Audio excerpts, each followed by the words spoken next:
$100 if you can tell me who sings that song. Huey Lewis. Let me remember what the name of his band is. Huey Lewis and the News. And we did not shake on that bet. It is null and void.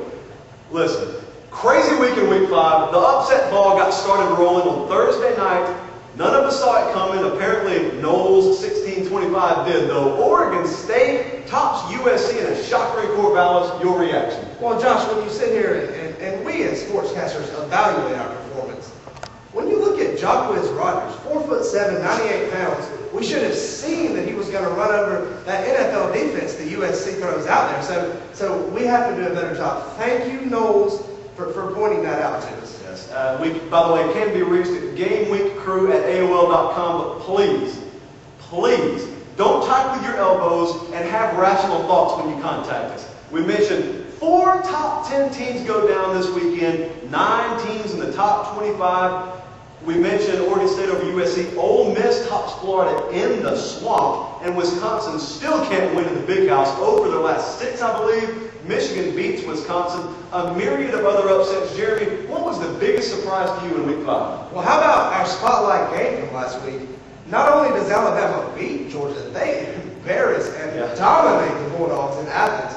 Wow. You look at a 31-0 halftime score. Alabama we knew they were a great football team, and maybe they're not as good as that score indicates, but they look really great in an absolute massacre of Georgia between the hedges Saturday night. Does Georgia ever go to the blackout again after what happened Saturday night? I mean, you know, Georgia fans, you can sit there and blame whatever you want to on it. You can blame not having Larry Munson in the booth, the black jerseys.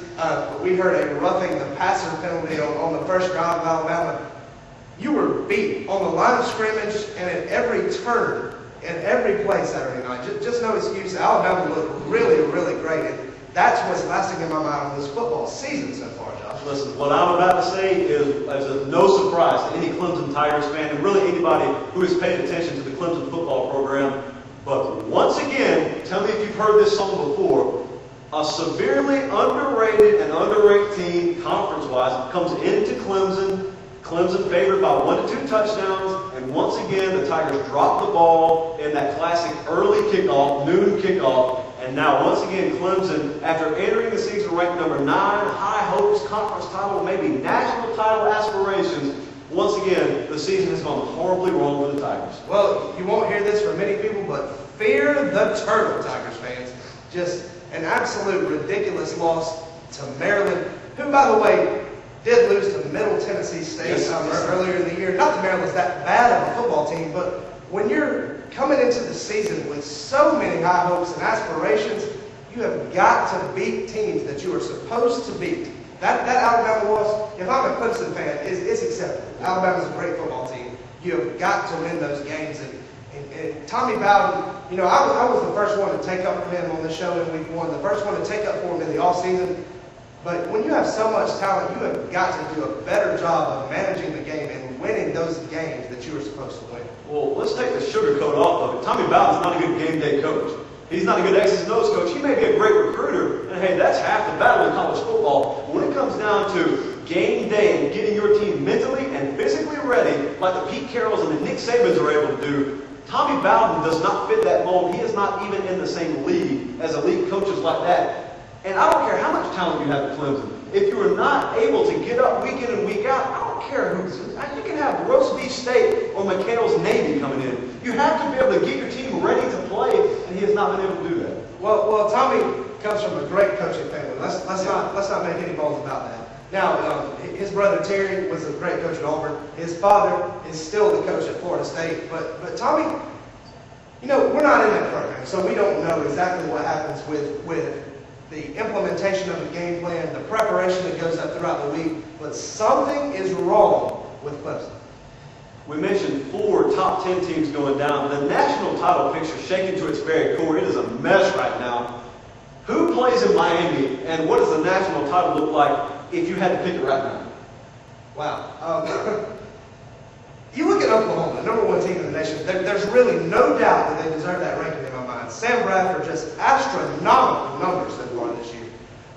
You look at Alabama sitting there at #2, and we both watched that game Saturday night. They're, if not the #1 team in the nation, deserve that #2 ranking. But Josh, when you look at their schedules, Oklahoma's still 4, maybe 5 ranked teams left to play. You look at Alabama, still have to play LSU, who they're not going to dominate LSU like they did Georgia. And I think you look at Alabama, number 2 ranked team in the country right now. You know, first string maybe, the starters they throw on the field can compete with anybody in the country, especially on the offensive and defensive line. I think they're getting efficient quarterback play right now. There's still receivers that are coming through for them, but you look at depth. And this is something that just takes time to build. Nick Saban did not inherit a team full of depth. Alabama has the fewest number of scholarship seniors in the nation right now. That is really saying something as it relates to Nick Saban's ability to get a team ready to play week in and week out, being the number 2 ranked team in the country.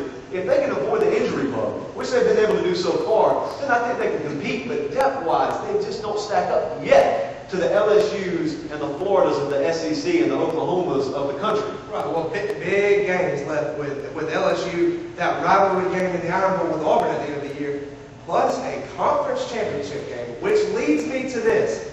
Penn State, the Nittany Lions, I believe right now maybe the best possible route to the national championship game. You look at 2 games, 2 big, crucial games. Next week, rolling into Wisconsin, to Camp Randall to play.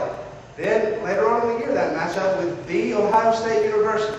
Those 2 games, you win those 2 games, Penn State may cruise on into the national championship as an undefeated football team. Yeah, that will spell big-time ratings for Fox. Hey, you mentioned the Big Ten title picture. That, along with the Big East title picture, really going to start to take shape this week as Pitt faces off against South Florida. And then, quickly, we have Ohio State going to Wisconsin. What do we see conference-wise? These conferences shaking out this week with these 2 games. Well, in my mind, the University of South Florida is the class in that Big East conference right now. West Virginia off to a disappointing start.